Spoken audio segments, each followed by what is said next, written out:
Barangay Hinebra, paano nga ba tinalo ang Converge sa quarterfinals mga bro? At Concepcion dapat nga ba masuspended? So tinambakan nga ng Barangay Hinebra ang Converge sa kanilang unang laban sa quarterfinals mga bro. Hindi na nga ako nagulat dito dahil mataas nga ang win rate ng Barangay Hinebra kapag Christmas game. Sanay lang tayo na Magnolia ang kanilang kalaban tuwing Christmas.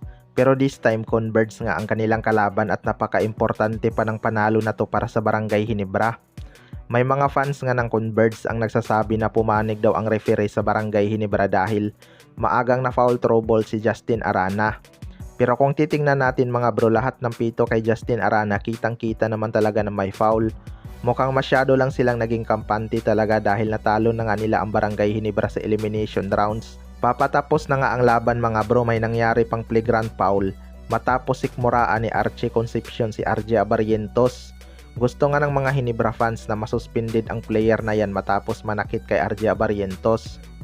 Well, para sa akin mga bro, hindi nga sapat yon para masuspended ang isang player dahil penalty 1 lang naman ang tinawag ng referee. Isa pa, hindi naman ito ganon kalakas, sinabayan lang talaga ni RJ Abarientos ng acting yon para makita ng referee dahil kung hindi natumba si RJ Abarientos siguradong ililit go lang ng referee yun. Sakto lang talaga yun natawagan ng flagrant foul penalty 1. Sa kabilang banda naman mga bro, Barangay Hinebra, paano nga ba tinalo ang Converge sa quarterfinals? Nanganganib na ngang malaglag ang Converge mga bro dahil binura nga ng Barangay Hinebra ang kanilang twice to beat advantage. Mukhang hindi nga nila napaghandaan ang pagputok ni RJ Abarientos sa opensa. Kumamada lang naman ito ng 35 points at ginagawang asintahan lang ang rookie ng Converge na si Juan Gomez Deliano. Planado na nga ng Barangay Hinebra na dipinsahan ng mahigpit itong si Juan Gomez Deliano mga bro dahil ito nga ang isa sa mga dahilan kaya sila natalo noong una. Nilimit nga nila sa 9 points ang production itong si Juan Gomez Deliano at binibingwitan pa nila ng foul si Justin Arana kaya maaga itong na foul trouble. Kapag hindi kasi ilabas ng Converge itong si Justin Arana, gagatasan lang ng Barangay Hinebra ang kanyang dipinsa. Iiwas kasi ito na ma-fouled out ng maaga.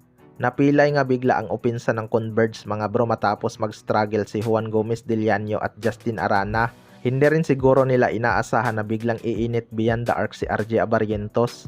Grabe din ang ginawa ni Scottie Thompson sa laban na to na kumamada ng triple-double. Hindi mo talaga matatawagan ang sipag ni Scottie Thompson sa loob ng court. Credits din sa kanyang mga teammate at coaching staff. Total team effort talaga ang kanilang ginawa sa laban na to. Panigurado na sa Converge na ang pressure dahil isang talo na lang, masasayang nga ang kanilang hawak na twice to beat advantage. Kaya abangan na lang natin yan. Kayo mga bro, anong masasabi nyo tungkol dito?